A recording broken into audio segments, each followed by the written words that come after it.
Rangi na buraci nimo matharaita maria Paul Mwai ethaite namo ihinda-ini riri amu no ndagika o yothe akorwo akihurirwo thimu guthie gucora micoro ya kunyita ugeni mambura ma thiguku ya Christmas.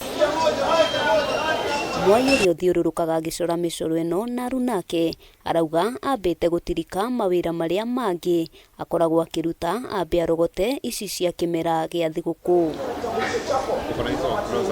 Wira udutite makiria ma miaka 15 njiri na njoraga matuka signboards ke farafara signboards cia farafara no wakati wa Christmas wa kinyari tutanaga tugathie gucora icio tondu nicio cikoragwo na mbeca kahinda kau. Na kuona imera cia urugari wa thiguku nicionekete guthiteanirio o kahora ni a Kenya, Mwai augite aria mathiete na mbere na unduire wa gukunguira mambura maya ari ni hamwe na ene mikawa, mabengi o undu umwe na matuka mendaga micoro ino ni undu wa itumi itiganite. Tuka onao ni matiekaga chance yo nigetha makenie customer ciao uguo in the process andu othe makafaidika.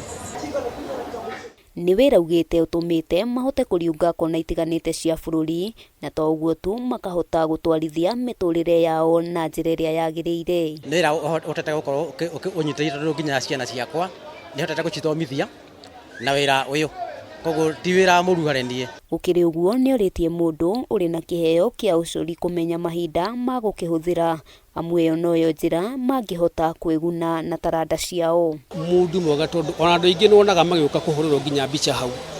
Uguo ni kuga ni makenagio ni decorations icio tondu cimonagia ni kimusimu kiu kia mambura. Handu-ini ha Kameme TV ritwa riakwa ni Wambui wa Njuguna.